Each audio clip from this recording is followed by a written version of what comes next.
Hey everybody, this is Daniel. Emmanuel. With Bob with some truth, and boy do we have a conversation for you. So we're going to talk about Bernie Sanders' recent comments on MSNBC and ask the question of when it comes to this election, Hillary and Trump, who really is better, and is a protest vote a wasted vote? So we're going to play the footage of Bernie Sanders talking to MSNBC, and then we're going to have a serious discussion about this because, my goodness, there's a lot to say. Yeah, let's do it. Yeah.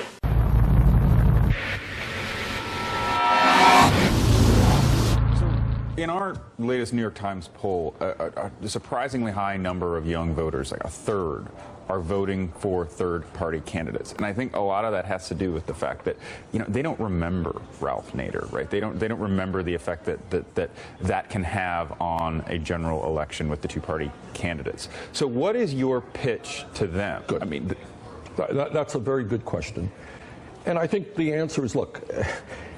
I was a third-party candidate. I began my career running as a third-party, getting 2% of the vote. And then I got 1% of the vote. So I know a little bit about third-party. I'm the longest-serving independent in the history of the U.S. Congress. But I think that before you cast a protest vote, because either Clinton or Trump will become president, think hard about it. This is not a governor's race. It's not a state legislative race. This is the presidency of the United States. And I would say to those people out there who are thinking of the protest vote, think about what the country looks like and whether you're comfortable of 4 years of a Trump presidency. So you just watched this video, and I encourage you to watch the entire clip with MSNBC and Bernie Sanders on, because it's very enlightening to say the least. And there's a lot of things there. Bernie's comments about the protest vote, thinking long and hard about it. Him talking about support for Hillary versus Trump. There's a lot of things there, and I want to jump into it. The first thing I want to bring up that I think is really important here is when MSNBC asks him, why is it that millennials aren't supporting her the way they're supporting you? I just have to say, that's a stupid question. And I don't like using that word like that, but it is appropriate here. I mean, y'all, it makes no sense that they don't know the answer to that question. The fact that they would genuinely look at him and say, we don't understand why millennials supported you but aren't supporting her. Those are people living in a bubble, and they are not doing their job. It is simple. MSNBC, if you're watching, we can tell you the reason why millennials supported Bernie and don't support Hillary or Trump is that Bernie was for real. Yeah, I mean, he was genuine with his belief systems. People were following Bernie not because, Bernie Sanders is just this, all awesome guy who listens to the Beatles. No, it's because they actually believe in his philosophies, his beliefs. They agree with him on the issues. And he believed it. This man has been talking about this for over 40 years. No matter how far we go back, there's a speech of him saying the same thing about corruption and money in politics and the wealthy trying to get tax cuts. And he's been saying it for a long time. So when you listen to him and you go to a speech or something that he does, and he starts talking, and you go, wait a minute, that's what he said last week. Wait a minute, that's what he said a year ago. Wait a minute, that's what he said 6 years ago. Versus Hillary, who flip-flops whenever it suits her, whether it's the bankruptcy bill, whether it's universal health care, whether it's fracking, no matter what it is, she's flipping depending on where the money comes from. And then Trump, 1 minute he's against the war in Iraq when he goes on Howard Stern's show, or he's for it. Later he's against it. Whoever's listening, however supports him. So I don't know, Emmanuel. So the complexity of this campaign I'm blown away that MSNBC and New York Times sitting there and Washington Post genuinely don't understand why millennials don't support him. Well, I'm probably yelling. I just don't understand. No, I mean, Bernie Sanders wants to. So. And it's interesting too because he's on MSNBC. This is the equivalent to Julius Caesar going back into the room full of the people who stabbed him to death. Right? Because MSNBC, the so-called liberal media, were the ones who were responsible for putting us in this position in the first place. Right? They were the ones who failed to provide any adequate coverage of Bernie Sanders. Right? They're the guys who, instead of showing Bernie Sanders rallies of 30,000, 28,000, 40,000 freaking people. What did they show? Groundbreaking people. They show goddamn podiums of Donald Trump. Empty podiums. This is the MSNBC that we have recordings of. Yes. When Trump came on their show, and they're like, "Is it too hard?" Mika's Yes. like, "Is it too hard if we ask him about, we ask him about this?" Right. Oh, Trump, we love you. You did such a great job. And Trump is just he's manipulating them. Like, just don't ask me too hard of questions. Never did it for Bernie. This is the same MSNBC that repeatedly, back in January and February, started an entire 24/7 narrative of asking Bernie Sanders, when are you going to drop out? When are you going to drop out? And it was only like 1 or 2 primary elections finished, like back over the Northeast. Even after he won in New Hampshire, in a landslide. When are you going to drop out? When are you going to drop out? This is the same MSNBC that was caught colluding with the Democratic Party. Voter discrepancies, closing down voter locations, voter registration switching to the other party, votes going missing. Where was that? No, they didn't cover anything. So a lot of this is their fault. And the reality is, yes, millennials are conscious of it. Because the difference between millennials and the older age demographics of neoliberals, going 40 and up, is that millennials do their freaking research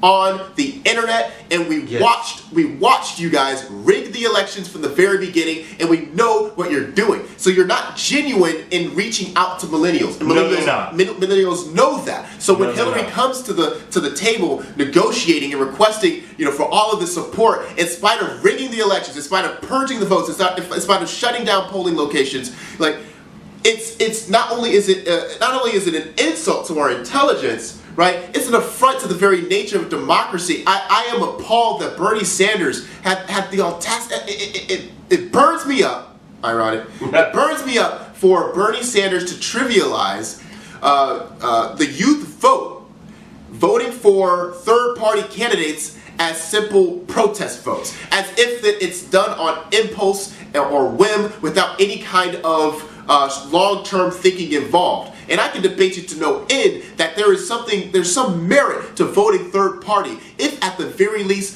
to advance or to promote the presence of third parties. Okay, now that's where I mostly disagree. Okay, but not all. The last part about the protest vote being important, I completely agree with you there. Yeah. We're in Georgia. I'm voting for Jill Stein. I don't care what you say. I know that Trump is probably going to get the state.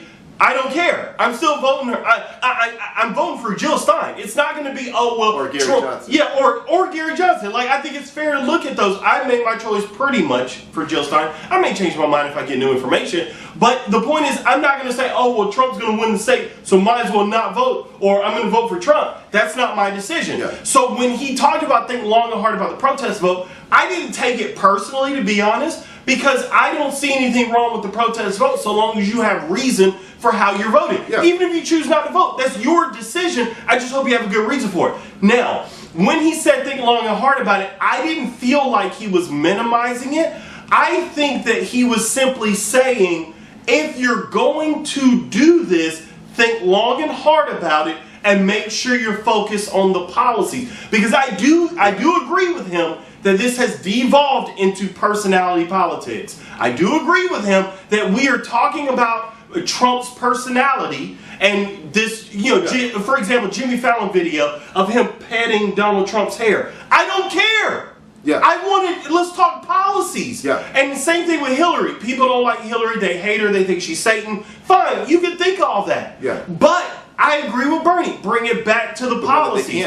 Now, once you, that's a part of the I issue. think you can separate Hillary's personality and disagree with her based on policy. I disagree with Hillary based on policies. No, that's what I'm saying. Hillary Clinton can't bring the conversation, but the mainstream media can't bring the conversation back to policies because that damns the Hillary Clinton campaign. Oh, I agree with that. Yes, absolutely. The Hillary Clinton campaign. Absolutely. That's why they're keeping this a absolutely. personality And that's why I disagree with Bernie when he says, for example, like he had a part where he said Hillary should say, should billionaires get tax cuts? Or what about global warming? See, I disagree with Bernie because if Hillary talks about billionaires getting tax cuts, then we're going to look at her and go, but Wall Street has you in their pocket. Yeah.